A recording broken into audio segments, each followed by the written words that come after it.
Welcome back to the Nullified Take channel on YouTube, where Kahuna and I've got the TNT takes for you on the Challenge 39, episode 1, I believe. There was an episode 0 that has already dropped. I'm your host, Chris, and with me today is my co-host, Kahuna. Kahuna, how you doing?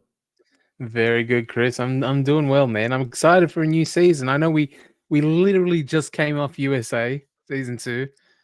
They're keeping it going. It's the challenge cycle that we're on. We're just gonna have like 800 seasons back to back, it seems. It is like non-stop. It is the Challenge marathon at the moment, but what I do like about the challenge and what I do like about 39 going back to MTV is that it does have a somewhat different feel to it from some of the previous seasons. So, we've got a completely new cast here. The MTV channel is a little bit different. It is the main channel. This is the main show.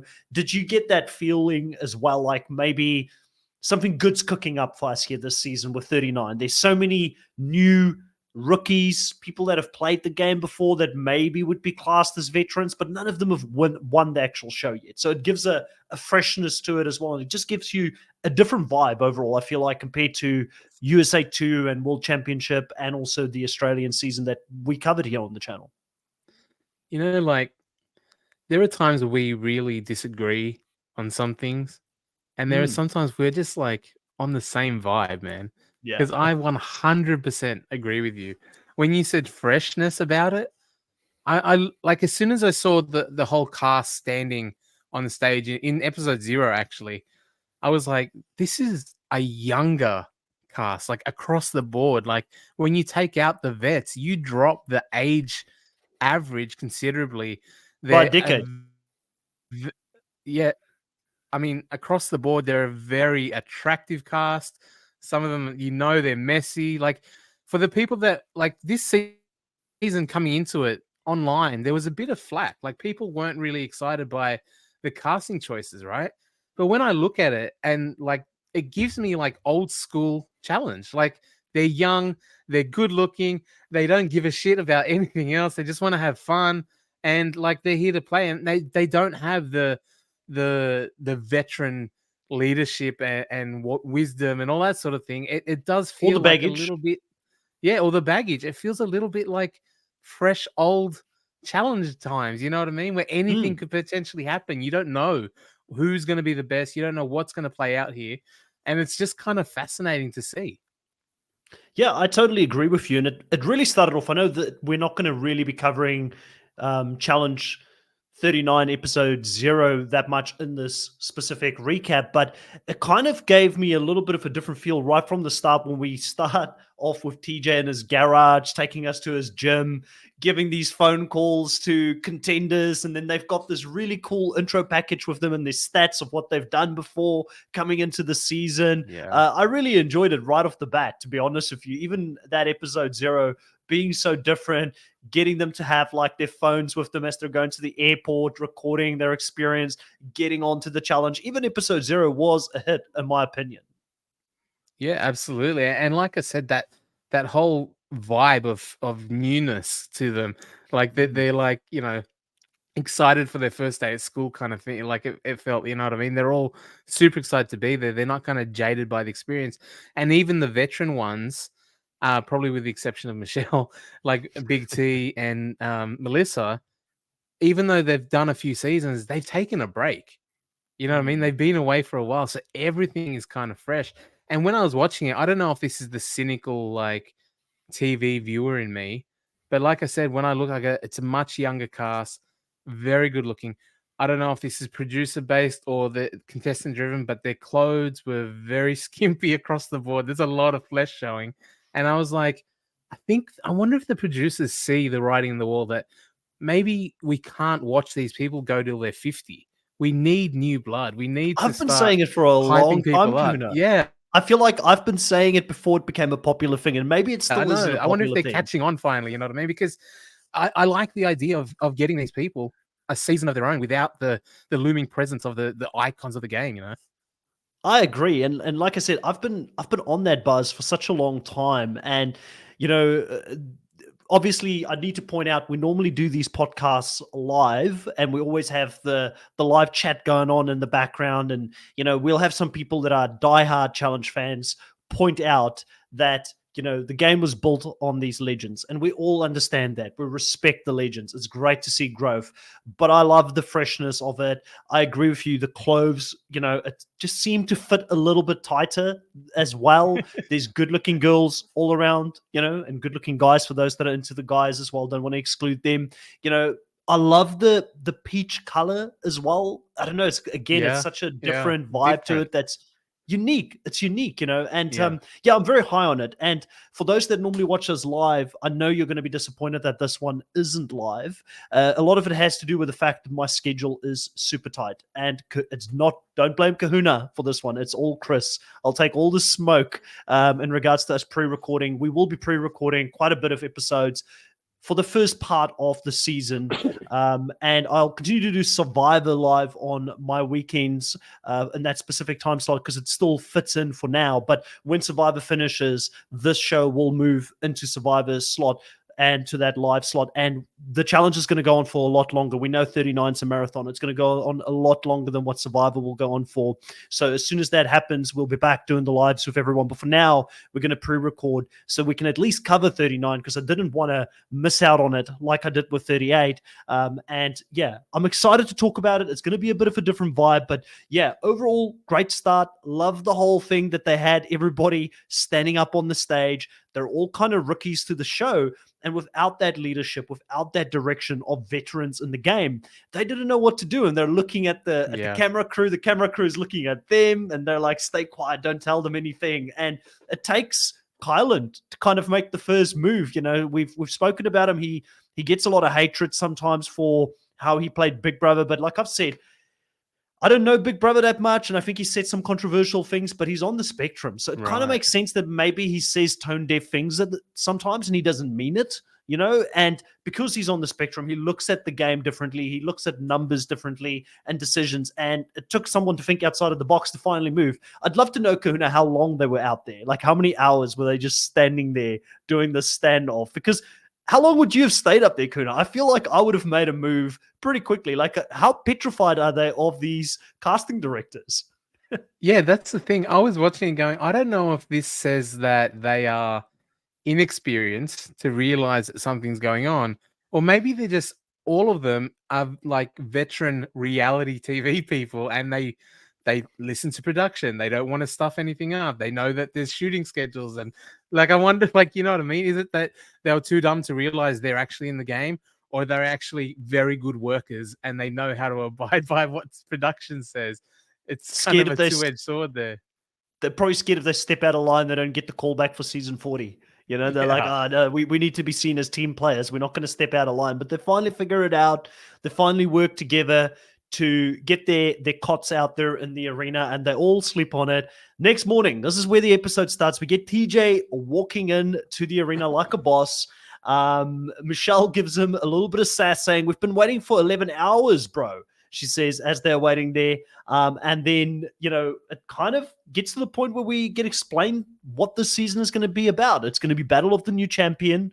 They're all aware that there's no champions out there. And then one of the big bombs that get dropped here, I think it's not been since Winners of War, since War of the Worlds that we've had a one-winner season, right? So this is the first time since War of the Worlds we're going to do a one-winner season. How do you feel about that, personally, Kahuna? I feel like instinctively, I'm not a fan of it because I feel like it's unfair against the women. But then the one last season that we did have, Cara Maria won it. So, like not the last. That's two seasons ago. That was not. Sorry, yeah. Not the Vendettas, last. Was it? Yeah. Yeah, that's right. So that's why I'm like, it's not impossible, but I do feel like it could potentially be, yeah. So yeah, I like the idea of in my head, like one to rule them all. We get the Highlander drop there, like there can be only one. That sensation you're feeling is the quickening. I hope they do something like some ritual around there. There's only one standing, that kind of thing is always a cool thing. And that title, is important as well, but it does feel like it may not be equal. So the challenges may be a little bit softer or different. Like we're seeing already that the team game is a completely different sort of element to it as well. But I don't know. What do you think of the solo champ? Yeah, listen, I like a solo champ playing this season and having like one to rule them all, like you said. I'm similar to you. I'm concerned in my mind instinctively. I always feel like when men and women go up against each other, there are certain, and I know people are going to hate me for saying this, but there are certain things when it comes to physicality, the anatomy of the male body versus the female body that we've got advantages. And then obviously women have got advantages in certain things as well. But when it comes to the types of endurance challenges that they do in finals, running up a mountain, all those kind of things, it gets really difficult for a woman to win it. So instinctively, I don't like it. But you mentioned Cara Maria, and let's not forget Jenny West also was first across the line in Total Madness, which wasn't that long ago. So the question remains, is there a Jenny West or a Cara Maria within this female cast coming into it? I was shocked personally when we did our draft that the number one pick, but my number one pick was a horrible pick, and we'll talk about that in a bit. But the number one pick after me was Naruse and Melissa, right? And they're both not the most physically big and most gifted athletic women out there, I don't feel like. I know that people pointed out that Naruse helped Nelly T to win his first daily after so many seasons. She clearly has the smarts. I think she's going to have the social game coming into it. But I'm not looking at any of the three women at this stage in our draft that got picked first. I chose Berna, and I'm going to have a lot of egg on my face for that. Competitor, yes, but she is a fish out of water.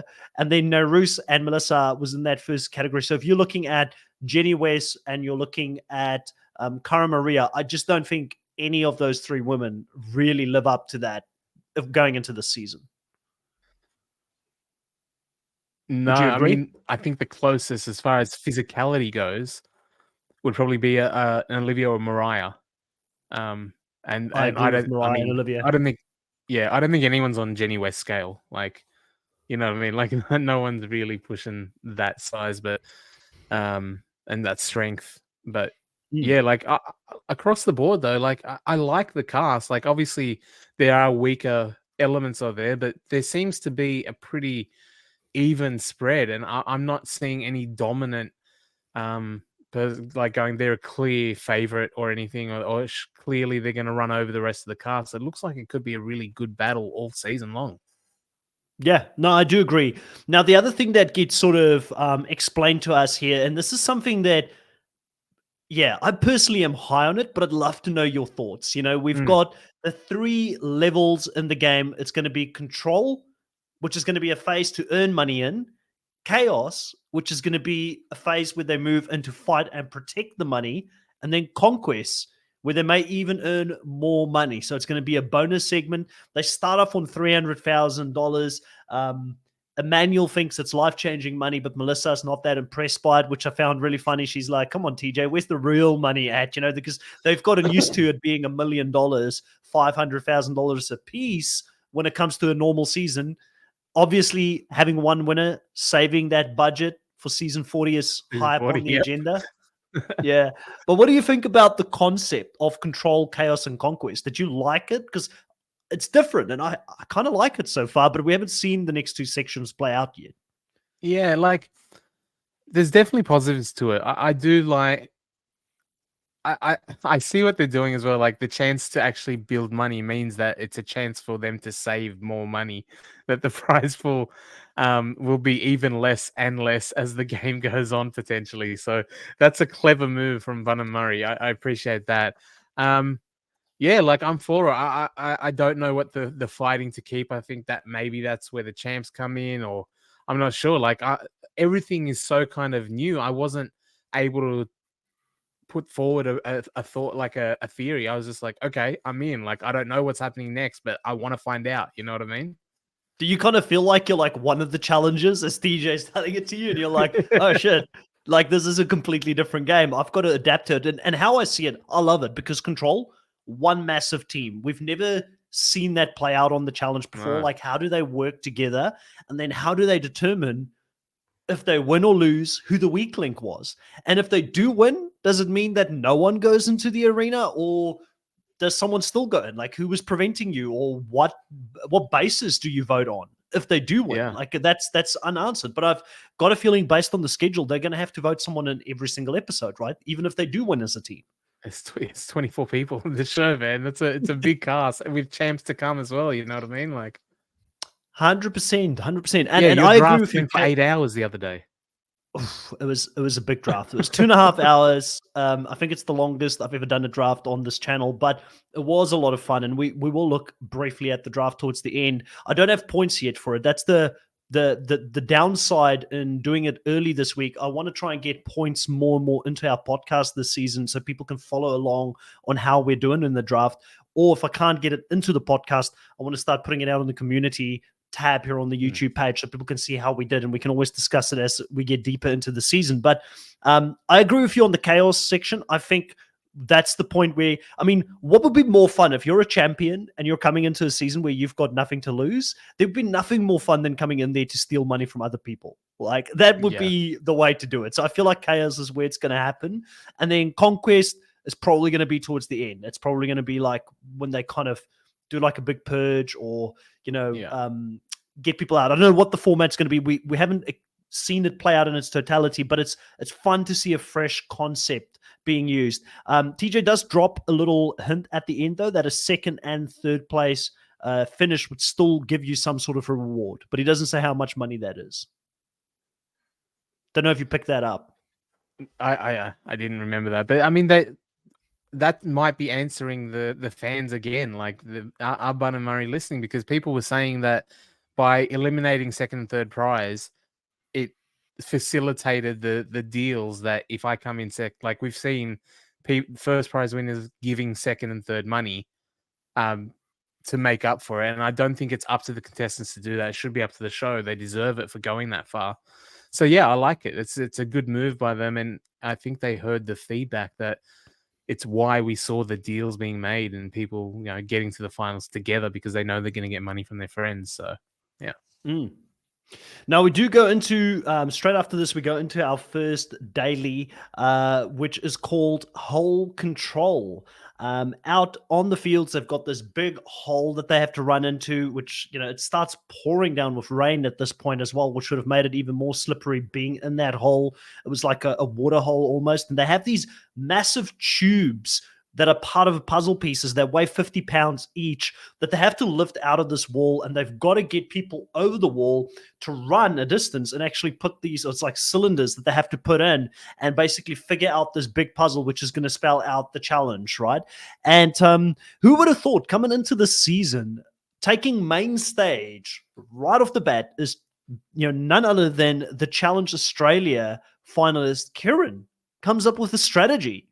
What did you think of this? Suddenly people are like, there's no bananas, there's no Wes. Who's going to give us the strategy? And here comes our Aussie mate all the way from down under to give a little bit of sort of lead, going into this first daily. I so associate Kieran with being from Australia because of the Challenge Australia, and he was on The Bachelor and all that sort of thing. Oh, Bachelorette, sorry. So was he your favorite bachelor on The Bachelorette? He was actually. He was very good. But there you hear it first. I got Kahuna to admit he's a big fan of The Bachelorette. You're on this channel. I watched, because the Bachelorette that season I'm a fan of. She was from Gogglebox, Angie. I liked her. Anyway, I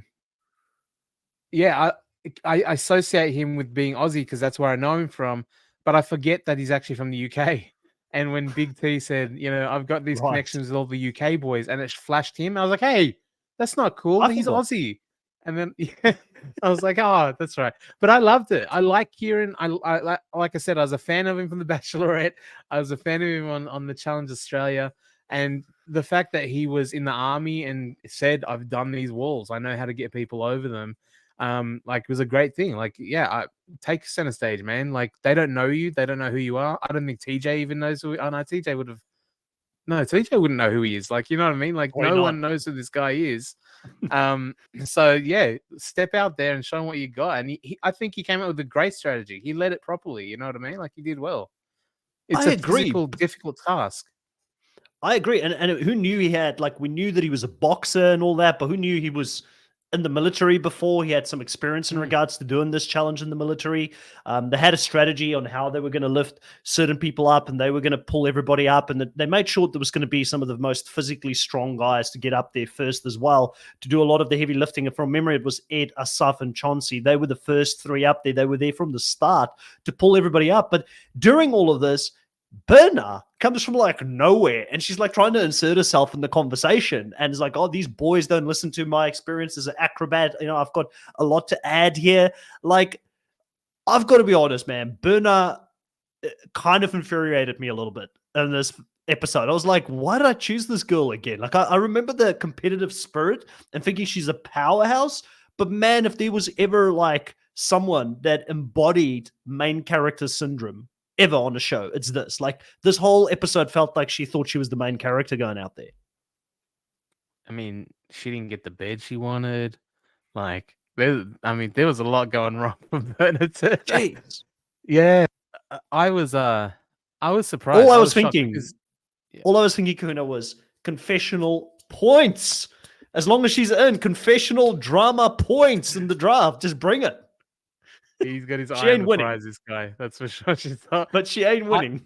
I don't know if you remember from the draft, but I actually said great pick. I like Berna a lot, but number one, I didn't think number one overall, but I do like her. I think she was very competitive, but she was like out the gates early with the negativity. Just someone crapped in her cereal on the way there or something. I don't know what the hell. So someone did something to Berna, that's for sure, because she was cranky. Like immediately as well. There's no grace period. There's no like sussing people out. You know, it's just immediately I'm frustrated.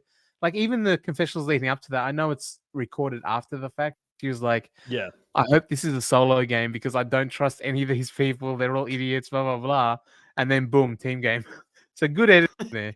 Very good editing there. But yeah, it's fascinating. Fascinating to watch just someone sink their social game so willingly, so quickly. Yeah. Listen, I kind of felt bad for her in Spies, Lies, and Allies, and I thought she had the raw end of the deal there with a lot of the girls not liking her early on. But I think that the edit probably hid a lot of her personality that season and why a lot of the girls were put off by her. I think that this season is doing her no favors and is probably showing that other side.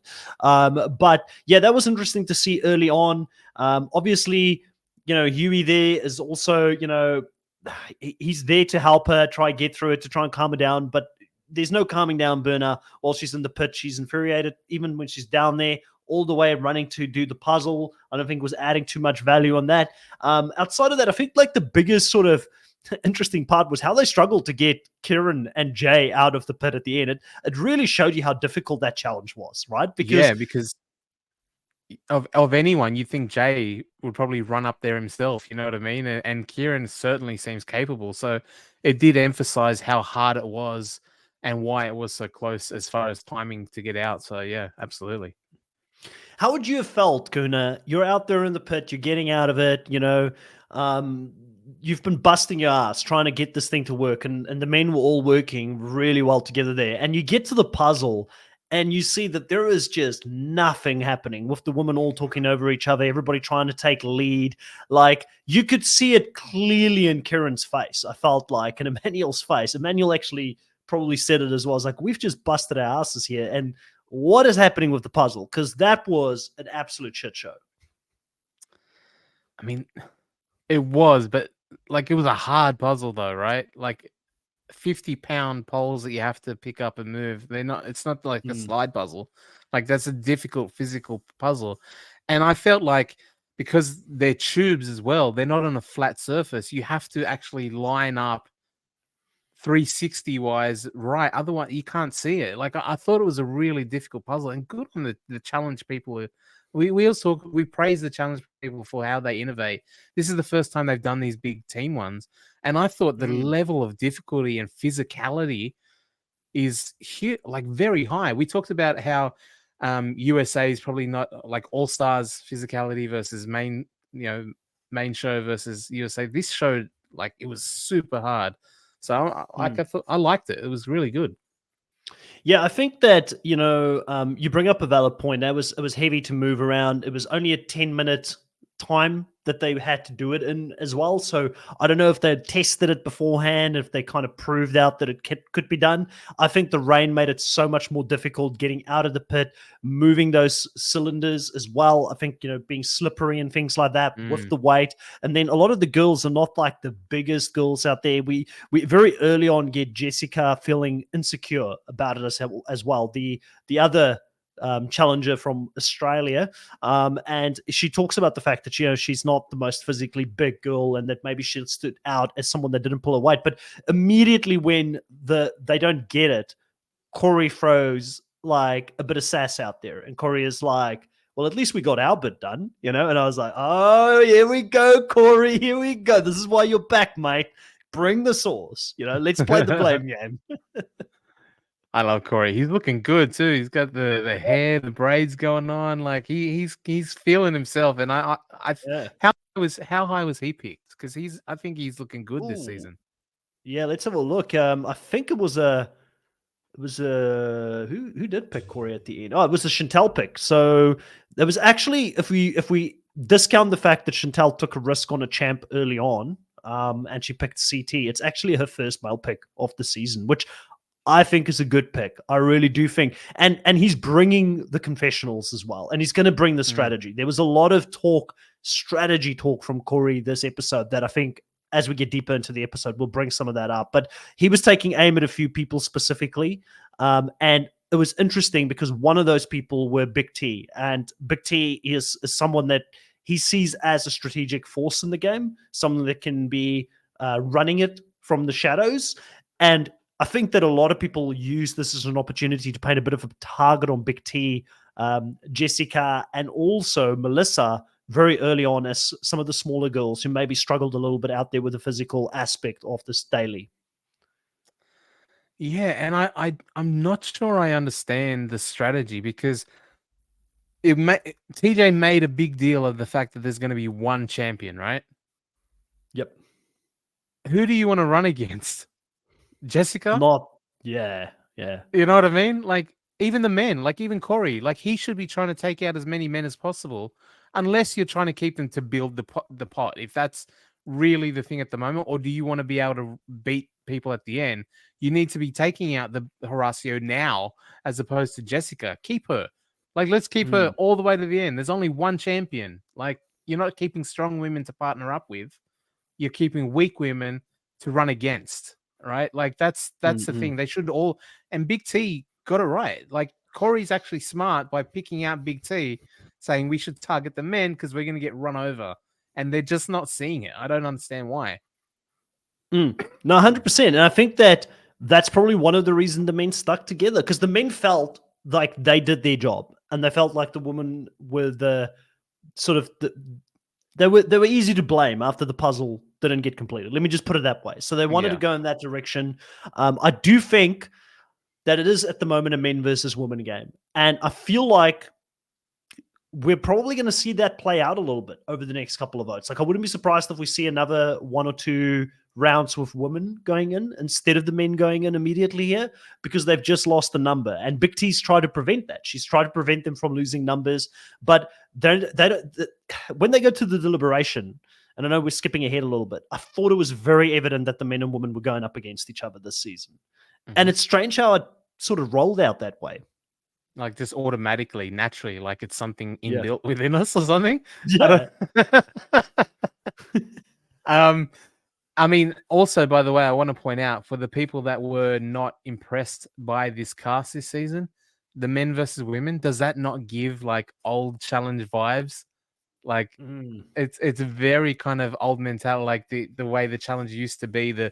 And hopefully it doesn't get on the path of some of the behaviors we saw come out of that, almost, I guess, misogyny, but don't want to go down that path. But yeah, like the men versus women thing, the men now have the numbers, like if we skip to the end, but like how do you break that then? Like, because you're right, like if it is divided down those lines and it's 50-50, once it's no longer 50-50, how do you get those numbers back? Like, how do you I do swing a think man that back over? Yeah, I do think what's going to happen in my mind at this stage is so early. I mean, we've seen one episode and we're already like hypothesizing on how the season's going Mm, to turn out and who's going to vote who. But if you're playing within that men group and you want to keep it strong for a couple of votes so you can ensure men are not at the bottom of the vote, you only need like two or three women to go down in a row, and then you start using women within your alliance to take out the men you want to take out because they'll be looking for a new house. They'll be looking for people to work with, and that way you eliminate the threat of the women coming against all the men and just steamrolling over them basically throughout the game. But I also yeah, think that it's going to be interesting now because moving forward, by the end of this episode, the voting is going to change because we now know that whoever gets thrown down there can choose who they want to go against. And I love it fascinating. personally. I love Yeah, it. But what that does is it's going to create that thing where do you want to throw Horacio down there? The guy's 5 from 5 in eliminations. Like, do you want to be number 6? Do you want to go up against the juggernauts such as Horacio? yeah, and if you vote him in, are you then in danger of putting yourself? Like, are you scared of that bouncing back? Are you going to vote towards the weaker players in case they pick you? You know what I mean? Like, it's such a fascinating dynamic. And I really love, like, although because it's a team game, there's no winner's choice. There's no loser automatically goes in, which, I appreciate those elements as well. Like, I like when, Mm. the winners have power and it's up to them. That hasn't happened a lot lately, but the seasons where loser automatically goes in is always great as well. But this way, it's completely 100% political social, right? It's all about what numbers you can get. There's no power to the winner.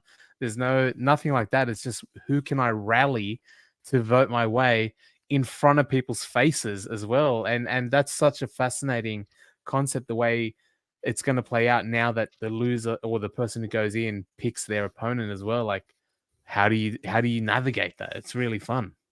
Mm. Can I just say, like, we've been pretty high on the episode so far, and I know there's probably there's someone out there that's looking at it and be like, Kahuna and Chris is so full of it. They're just, they're our production's ass. That's why they're loving this season, And I will point out like one specific thing that I didn't like about the format and how it sort of played out, and that was the open vote at the arena where we went from one person through to the other one, and it just allowed for 37 people to gang up on Jessica and just throw her name down there.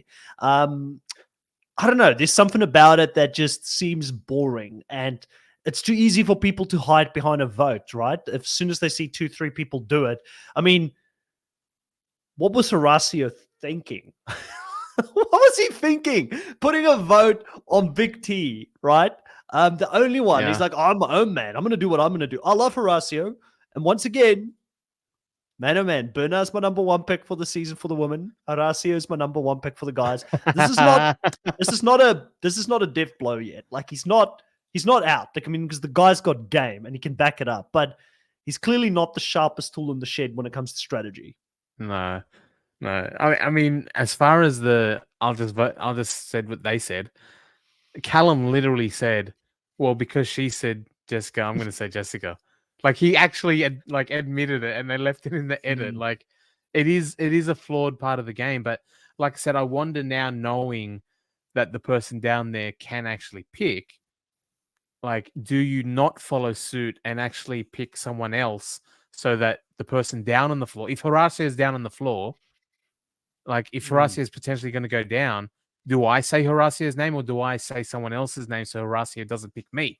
You know what I mean? yeah, Like, yeah. there could potentially be little twists of how do I play this? Like, are they going to pick me? Am I going to pick them? Like, where are they? So you have to kind of know where people's thoughts are and what their thought process is, which could add some interesting tweaks to it. Yeah, I'm interested to see how it plays out. Now, you mentioned someone there, and we got to talk about it. This is like my least favorite part of the show, but I know that people who love the challenge, who love old school challenge, would have been all over the Callum and Michelle content here in this episode because Callum's got some game. He knows how, the Riz is strong with him, like our boy Mucky. He knew how to put on the charm when he was talking to Michelle, and Michelle is falling for him, hook, line, and sinker. She continues to be a hot mess because Callum, he's he's clearly a Chad. He's clearly not someone. He's for the streets. right? He's not there for the long term. He's there for the streets. And maybe Michelle wants that in her life. I don't know when she's got plans of settling down anytime soon, but she's clearly falling for all of the wrong guys at the moment when it comes to the challenge. Look, she's gotten callbacks, right? For a Like, reason. I don't know. Yeah, absolutely. Callum, I like how he said, I'm in a bit of a situationship, and then we see the phone call to home. He's like, I love you, I love you, I love you. I'm Yeah. like, dude, oh no, that's like a full-on relationship. That's not a situation, anything, man. You're in Told you, man, he's you're in for a the streets. situation, shit. Yeah. Oh man, Callum. Like, I mean, listen, I can't blame him. Like, she's cute. Like, if you're out there, you got game. But what he's doing is so wrong. Being in a relationship, you can't condone it. We've seen it play out so many times on the challenge, and it just never ends well for anybody in this situation because the girlfriend back home is going to see it. She saw the episode. Well, I mean, Kieran's single coming into this season because of probably what happened on his season of the Challenge Australia. He hooked up immediately walking into the house. I predict that there's going to be a lot of hookups this season. For the people that are fans of old school challenge, I think we're getting that in bunches this season. Kieran's definitely hooking up with somebody. Like, I know that for sure. We know about Horacio, and you were talking about Horacio. By the way, whatever happens to Horacio in this season, he's already won the jackpot, the lottery, and all that with Nerys in real life. You know what I mean? Like, Yeah. she said last season, it drips gold. Horacio doesn't need to win; he's already won in life. So, yeah, there's going to be a lot of hookups. Oh, and Jessica is actually dating Devon at the moment. I heard life, about that. It's funny because Jessica was one of the people that I actually interviewed after the Challenge Australia. She's one of the few interviews I had, and she talked about the fact that she was in chats with, I think, Devon and Wes and a couple of people from the main show after the Challenge Australia. So I wasn't too surprised that she ended up on the show because she already had those connections coming in. It just all the people she was talking to were all vets and none of them are on the season. So it played out not so great for her. But if you were to go home first and you can hook up with a champ, I know a lot of people would be like, boo, Devon, boo. That's the popular thing to do. But still, the guy's loved by production. He's going to come back.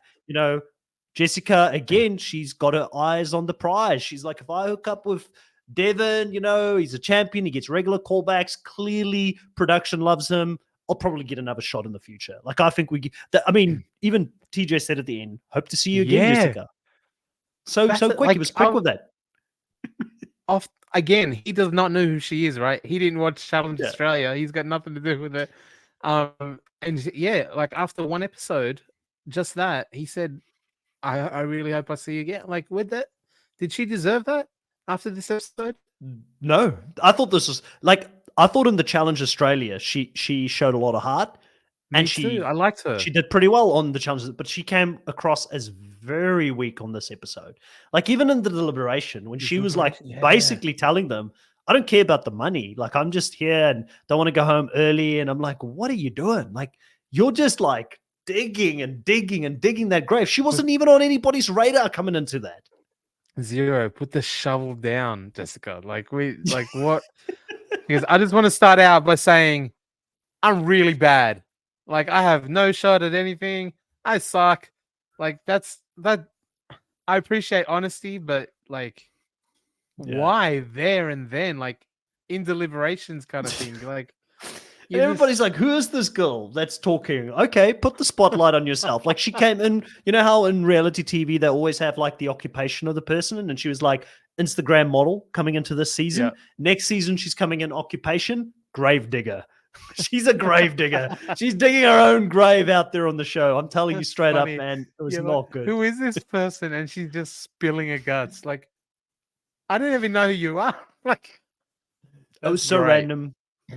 So random, wasn't good at all. But yeah, let's talk about the drama. We got to talk about it. Like, Berna wants her room. She wants to get in there. Michelle denies her. and all hell breaks loose. Like you even see it when they're doing the toast and celebrating, and Jay's like, "This is out with the old, in with the new, we're the new generation," and everybody's like partying and they're having a good time, and Berna's like sitting in the corner there, just looking at them moping. I'm like, "What are you doing, Berna? This is a social game. This is about Yeah. like you knew what you signed up for. This is not your first time on the challenge." It was horrible to Berna's watch, like really, really bad. she's yeah, she's a train wreck. Like to as far as social games go, and again, choosing deliberation. I just want to say, like, I'm weird. Sorry. Like timing. Like you're about to go into a vote, and that is Yeah, not. Although she probably maybe needed to do a little bit of politicking there because she was not in their good graces because of her behavior. So she's again digging her own grave, but just she put the shovel down. She already dug her grave over the last 24 hours or so, and then got to deliberation, just patted the top, finished it off, and then stopped. But yeah, Jessica kept digging. So I guess they've got that in common a little bit, both sinking their own game. One just did it over the painful longer period, and Jessica just did it like instantly. She didn't want to mess yeah. around. Man, it was so bad. It's almost reminded me of that Amazing Race girl. I forgot her name that came on and was like, "Greetings, Earthlings," when she was talking, and it was just so off. It's And kind of like these people aren't veterans or really good at the game. You know what I mean? yeah, I don't know who would have thought. Who would have thought? And then also you've got the cultural difference because Yeah, she's, I believe, German, even though she played Survivor Turkey. Colleen she's said something about Turkish by way of Germany. So she's Turkish ethnicity, but grew up in Germany. Yeah. right.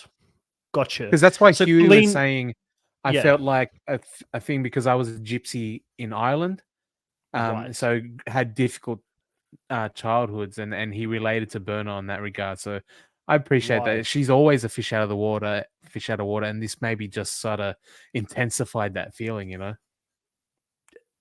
To me, it's just insane. It's insane, like how someone as elderly, when you look at Berna, you think stunning woman, strong woman, capable, but she still has this insecurities that come out when she's put in a social situation like this. And I appreciated Colleen going over to her and trying to calm her down and relate to her. You know, there was this funny scene with Colleen saying, "As a psychologist, I've come to the assessment that she's batshit crazy and I can't do anything for her." And I was thinking to myself, you do not need to be a psychologist to see that. You just need to be a normal human being with a beating pulse to notice that she is batshit crazy, and there's nothing you can do. Your psychologist degree's got nothing to do with it. But I appreciated the fact that she was trying, at least as like the other German in the house, to like get to her culturally. Maybe they could connect on a certain level. That was a fun conversation. And then the other conversation was seeing Berna talk to the two people in the house she should be accepting help from, in both Yui and Michelle, and just Yeah. not willing to receive anything. No, I just want to vent. I don't need you guys to give me any advice. I just want to tell you I'm upset. Hmm. Yeah. Even Colleen, when she was sort of giving her advice, is like, don't tell me how to fix it. Like, I don't need that. Like, just blocking even the people she like that love her or are trying to help her or showing any kind of positivity towards her. I did think as well, like, when she sort of learned about the room situation and she's, oh, I'm not with Michelle, I'm with Colleen. And I was like, shouldn't you be buddies? Like, be German friends. Like, like I thought that should be an instant sort of connection there. You can at least relate to on some level when you feel like a fish out of water. Would that familiarity of home not sort of give something? But she was just like, I like how she's like, I don't want to sound. I can't remember the word. It wasn't like ungrateful. She's like, I don't want, but this is just not what I wanted. I'm like, oh my gosh, like it That's what I sounded said. so whiny the entire time, right? Like everything was just so Yeah. man. That's what I Like, said. She had main character syndrome. It's like, this is not what yeah, I wanted. This is not how I see my yeah, experience playing out. You guys all have to fall in line to what I want and how I want to play the game and how I want things to be. And it's just not, that's not how life is. And that's definitely not how the challenge is. Sometimes you're at the top, sometimes you're at the bottom. Even some of the vets have had to experience that in recent seasons and World Championship and playing in the USA 2 season. They haven't had it their way all the time. And champions are made and how they rebound and how they come back from that. And that's why I say I love it for me when it comes to confessional points and drama points, because the longer she is in the house, I think drama will follow her. But my hopes are not set on her to win this season at all. I just don't think. And that sense, I'm a little bit worried, but I am grateful that my second female pick was Mariah, because I think she is in a solid position in the game right now. She's got a strong alliance with the likes of Nerus, Olivia, Michelle. There's a bunch of them that are kind of working together that I think that seems to ride be or the power dies. structure in the house. Yeah. Yeah, from the ride or die season coming in with the numbers automatically. The most recent season, like even Ravens putting whatever she had with Nerys aside because they know that this is a strong alliance to sort of roll with coming out of ride or dies. Yeah, Mariah looks good. I mean, she was one of the ones I was talking about showing a lot of flesh with their clothing choices, and I was okay with it. Mariah looking good this season, you know what I mean? So I was like, She squats. yeah. That's definitely noticeable. Not as much as Huey, but she does squat. Huey got that bunda for sure. Huey looking good this season as well. Who would have thought? Who would have But by the way, if you had the bookies odds on who would get the first hookup of the season, who would have thought it would be Huey and Kieran in episode 0? They would be the first two to hook up this season. Yeah, I mean, if you told me Kieran would be in the first hookup this season, I would have gone, yeah, I believe it. But if you said it was Huey, I mean that took me by Well, the surprise. combination of those two, Yeah, like doesn't surely. it shows you how like fun loving what a guy Kieran is, man. Like I Yeah, it reckon doesn't take shit he's one serious. of those dudes that's like you want to hang out with him and he's fun and it certainly get the ladies, but he's a dog at heart to the women. I know that for sure, but he'd be fun at a party, that's for sure. Yeah, I wouldn't want to play spin the bottle with him, because now I know he's not backing down. There's no playing chicken, right? You're losing the As soon game. as you lock on to those eyes, you're like, oh shit, I guess I'm kissing Kieran today. Oh man. All right, so that's definitely an alliance that's going to be strong. And then the other alliance that started forming here was between Big T and Melissa. And I guess a lot of the UK people. Do you think Big T's got longevity in this game? She's known as someone that has not done well in the elimination arena, but she got one out early this season, won one. Maybe the focus goes away from her for a bit, and she does look like she's got some troops there with her. Yeah, I mean, I always love Big T from like she's cute, she's fun, she's harmless, like she's never gonna do anything in the game, but I always liked her. But now she's like seems to be older, wiser, she trained, she's smarter, thicker, like she just looks like she's more ready for the game than she maybe had been in previous seasons and came in hungry as well. So I'm happy for that. I want to see that strategy. I know she's actually best friends with Melissa. Like they've started a podcast for this season as well. I So I love that haven't tuned friendship, by the way. Yeah, Loved it. they're great, aren't they? Like, so yeah, I'm seeing like, is she long for the game? Because I'm not sure how well she can back up if she does go into the sand more. But she showed like it's one of those things. Was Jessica bad? Was Big T good? I don't know. Like, would she be able to do that against other competitors? Who knows? But I mean, she said she's been training. She does have that experience, and we know she's smart. So I'm hoping she's in the game for long because see, episode 1, she is a great character, and she sees the writing on the wall. She knows what she wants, and I think she's made the right decision. But once that domino fell of the vote, you got to jump on board, and she saw that as well. She's at least seeing that and not pulling a Horacio. Yeah, I gotta show you something. This is the appropriate time to do so. This is the draft, right? So when we look at the draft, we've got someone like Berna points magnet. Horacio all over the first episode. Like, who said he didn't have a personality? I know the live audience isn't here, but they were coming for me saying that he doesn't have the personality. He was all over this first one. Then you've got someone like a Big T in there, big point getter right now. Yui, big point getter for the confessionals. Yeah. Potential of Horacio winning this season definitely is out there looming. I'm starting to feel pretty good about my team, to be honest, Kahuna. Yeah, I mean, Jay's looking good this season. Mariah, I like your team as well, man. I do. And as far as the champs go, Cara Marie and Jordan, like, come on. Like, yeah, I think it's a solid group. Obviously, at this point, we do have Jessica going out, so we're going to see Chantal lose her first person for the season. But it's early days. So yeah, lots of hope there still for Narus.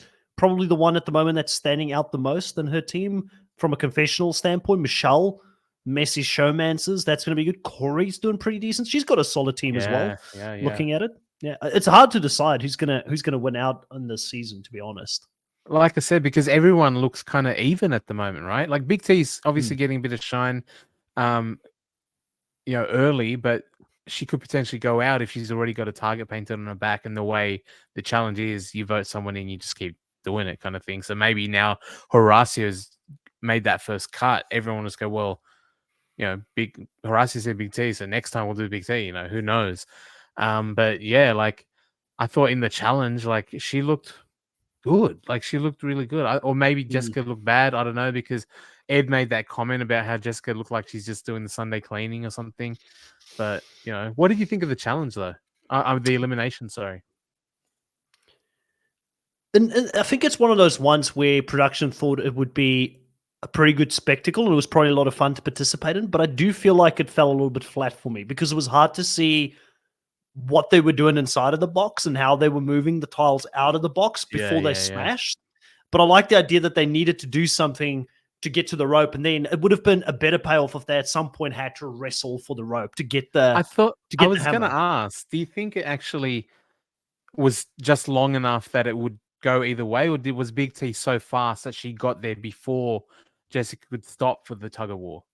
You know what I mean? Like, yeah, and I mean, would it have been safe to do tug of war with two hanging boxes in the air? And yeah, I don't know if it would have been safe either, but surely there's like a better version of what they did. I feel like it's still exciting to see Big T win and smash away through the glass, falling. And the thing that was the most heartwarming for me when Big T pulled off the win was seeing how people celebrated for her on the sidelines, because she's never, I feel like, had that in the house. Like it's always been the vets gaslight her into thinking that she's one of them, and then as soon as the times get tough, she goes down there and no one gives a crap about her, and they're kind of like shouting against her. So it was so heartwarming to see the reaction Melissa had, and then also Olivia, like being absolutely shocked that Big T just pulled it off and she won her first arena of the season. I really enjoyed that moment for Big T. That was probably the highlight of the whole arena for me. The problem I had with the way she won in, like the way you win in that game in the arena, is that it looked awesome. They got to do their slow motion shot. There's glass flying everywhere, but I don't know how the mechanism would have worked, but I feel like that should be the loser, right? Because Big T won. She's shouting glass and hanging there like awkwardly going, ah, and you look ridiculous. Whereas Jessica's standing over her, looking down dominantly. Like that could have been the winner pose on top, and the loser hanging like a weirdo at the bottom. I don't, like I said, maybe if they broke to get to a button to release the opposition or something, I don't know, but it looked spectacular. And in my head at the moment, I was like, oh, Big T lost. I was like, no, hang on. She broke and fell. That means she won. Oh, yeah. Okay. Yeah. Big T.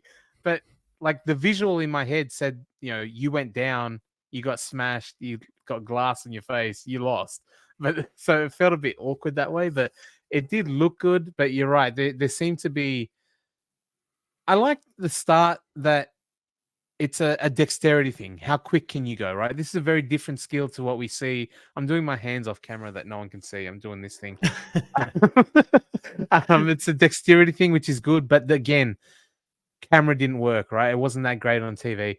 And then the pulling the rope, again, a physical thing. How fast can you do it? Really cool. But again, visually maybe not that great, and the fact that they're hanging that up in this that's high in the sky, the visual thing was the end, and that was awkward. So I'm not sure if I dug it, but I appreciated the effort once again from MTV on old Bunna Murray and And that.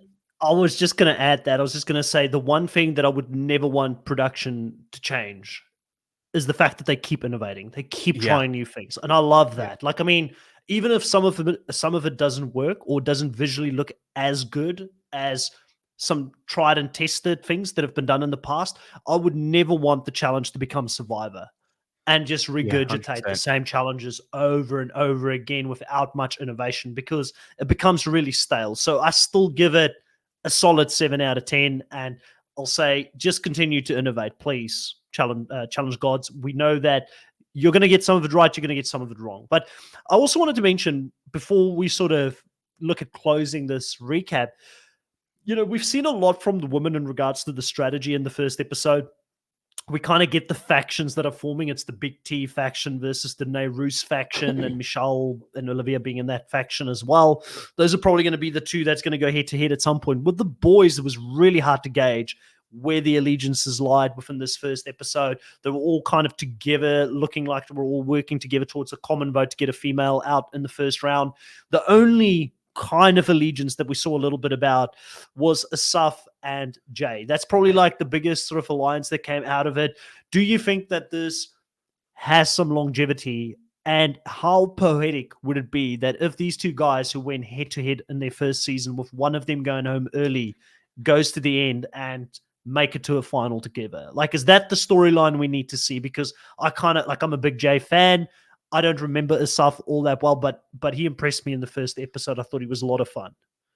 Yeah, he hooked up with Nani. That was his whole thing. That was the Right. entire episode. One episode hookup with Nani. Then Jay took him out. So I think he's trying to be remembered for more than hooking up with Nani. Like he was the last man to hook up with her before she turned into a lesbian. Oh, you're not going to go there, Coda. Not Oh, turned poor into, guy. but yeah. So, like they look like a really fun friendship as well, like just bros, you know Yeah. what I mean? And very similar. The fact that Jay took him out and then they became friends is almost like the Apollo and Rocky kind of vibe to it. I appreciate that a lot, So I do think that, like, was there any other ones? I know like Corey and like Huey wants to work with Corey because I Oh, don't know, right. That like was even another though one. they But we fought, never saw yeah, Corey like say no. that, yes, I want to work with Yui. So I feel like Corey may be less into it than Yui, and Yui's like, this is Mm. a thing. But in Corey's mind, he's like, I'm doing whatever I need to do to get my bag at the end. You know what's fascinating is seeing how, like, we talked non-stop about the Vacation Alliance and how the vets have all the decades worth of friendships and bonds and blah blah blah, and coming into a season where, well, the girls obviously have it because of, like I said, there's the ride or dies, and then kind of the UK like group as well. So they've got the prior experience, which is what we see in the challenge. But it seems on the men's side, there's none of that. Like there are people Mm. that have done seasons together, like obviously Corey and Hugh, but they've got a lot more diversity as far as It's a lot more. prior experience Yeah. goes. And when you don't have that Vacation Alliance kind of thing, do you just get this big globular, maybe shifting votes, maybe like, I don't know, are they going to stick together strong? Are they loyal to each other at all? Like Mm. it opens it up a lot without those prior relationships there. Yeah, I think the only other one that I sort of had a look at my notes now, and it was again mentioned very briefly, was Emmanuel wanting to work with Ed because they were on the same season, and he thinks Ed's a fun guy and a bit of a wild man, and he can work with him. Emmanuel had quite a bit of confessionals throughout the episode as well, but a lot of nothingness in regards to strategy so far. So there's not much I can point to in regards to that, but Yeah. that one sort of stands out to me as well. Okay, Actually, so when I as we think get to about the it, end, yeah, go for it. sorry, a lot of the guys, when you think about them, in the seasons that they had, none of them actually built relationships and had No. friends. Like Emmanuel was with Tori, like Yeah, but we Corey don't. was We're fighting men, with. Kuna. Yeah, We're like men. We that's what don't I'm need to saying. put a Like label on it. the women are clicking up and Yeah. finding their group, but the men, like, well, that's not always been a thing. Like the male friendships, the dude bros that click together and almost take out the women has been a big part of the challenge. And it's a bunch of Mm, guys in here that haven't had the friends in prior seasons and never even went down that path. They were always kind of yeah. solo or fighting against the group, or I don't know. Like, so that's interesting as well, how that might actually play out. Because if the two big women factions can pick off individual guys to join them, like if they're not as solidified and not as monolith and one in the guys, they may actually be a little bit more susceptible to influence from Yeah. the other side, you know? Yeah, it's a good point. I was thinking we're probably in a different generation now. It's the internet social media generation. So maybe the guys don't communicate their feelings out in person in regards to the bromances, but they send each other the DMs in between seasons, and that's Yeah, how they absolutely. how they go into the season. Then they're like, it's unspoken. We don't need to talk about it when we get on the season. But I want to finish off the show slightly differently to how we normally do, since we've talked a little bit about everything.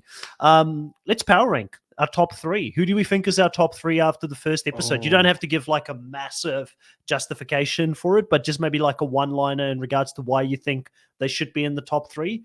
If you had to do you go, mean what do you it mean doesn't by have to be top one. three? So it doesn't have to be number one, number two, number three. Just who do you think are the three people that are standing out the most to you now, that are the Okay. most likely to make it to a final?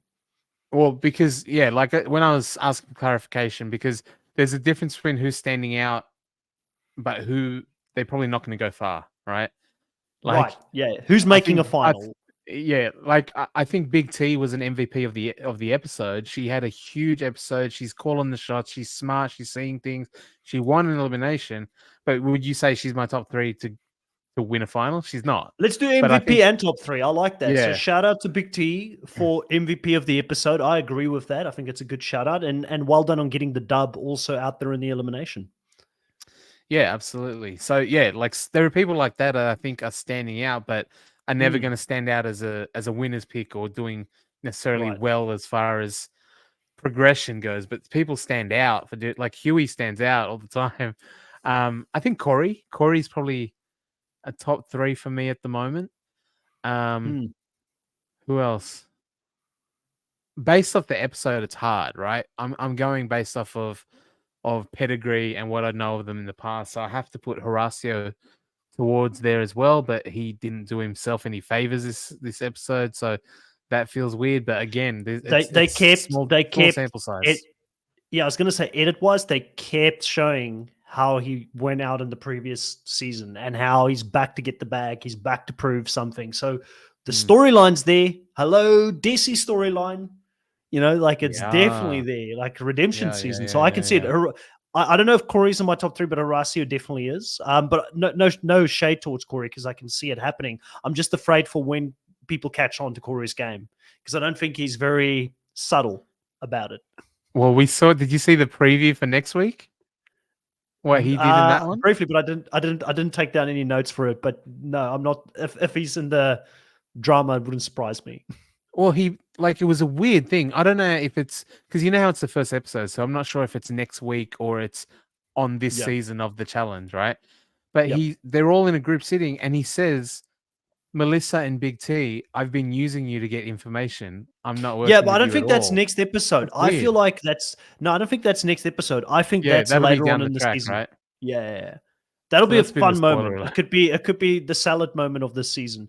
But go back to the top three. You've got Corey. You've got Corey, Horacio. Who's your last one? I like Emmanuel, but he's boring. He hasn't shown much. I like Jay.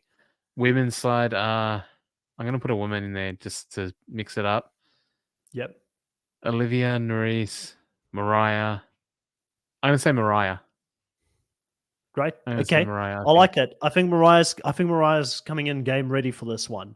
All right. So I agree with Horacio. I think he's coming back for the bag. He's got a lot of potential. There was a lot of edit around him in the first episode, and I don't think anybody's looking at him very early on. As long as Olivia's in the game, I was worried. I kind of feel gutted I didn't pick Olivia in my draft because I nearly did, but I was worried if Horacio is outside of the numbers and Olivia's out as well, they could just go back to back. But Olivia seems in a good place, and because of that, I think she'll look out for Horacio to a certain degree. She kind of looks at him as like a younger brother.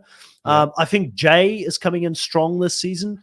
Again, it might just be because I'm biased towards the Survivor seasons, but I like the undercover alliance and the fact that other people don't know how close him and Asaf both are within, life. I guess He's also got Michelle. Yeah, he's got Michelle, and he's almost like a godfather to Asaf's son. Like, that's different level of friendship there that I think will not be broken in this game. And then coming into third, this is where it gets a little bit more tough for me, but I wasn't impressed with this person coming into the season, but I'm seeing what my co-host saw in her a little bit more now. So I'm going to put Roos into my top 3 to make it to the final, where I still don't know if she could win a final compared to the people she may run up against in a final. But I feel like strategically, people seem to listen to her, and she's got that something about her where she pushes the game along. Now, it's just, will she annoy people or overstep her boundary at some stage? Because she said she's got a temper that she needs to control. That's going to be the big question for me on her. But those are my top 3 here for this week. It'll be Horacio, Jay, and Roos. Both of us agree on Horacio. You've also got Corey, and remind me on your last person you had in there? I said Mariah. Yep, there we go. So those are the top ones here for this week. But I think that's it here. I think we've pretty much gone over everything that we can for this week. If you're watching this and you're still here with us now and 5 minutes in, please consider subscribing. Put a notification bell on so you can know the next time we go live. We do a lot of different shows here: Survivor, The Amazing Race Australia, Traders Canada content will be dropping pretty soon as well, again on the channel. So if you like reality TV in general and some other shows as well, we're constantly growing on the channel here as well. So consider subscribing. It does help out immensely. Like I said, at the moment, we are pre-recording these episodes, but sometime in the future, we will definitely come back and do lives and have the live audience involved as well. For those that do normally like the live and want that interaction back from the likes of myself and Kahuna, we will look at the comments over the next week and we will go back. Kahuna will jump in as Fat Dad Slim and respond to some of the comments, even the ones where they, they go and they're like, "It's so good to hear Kahuna not shit talk Corey this week." Well, guess what? Corey wasn't on the episode, so that's why. But if you don't agree with Kahuna on any of his takes, go and tell us. What do you agree with? What do you disagree with? We'll jump back on and we'll flick some comments back to you. We appreciate it, and it will also help us obviously get the content out there in the YouTube algorithms as well. But for now, thank you so much. Catch you guys next time. Bye.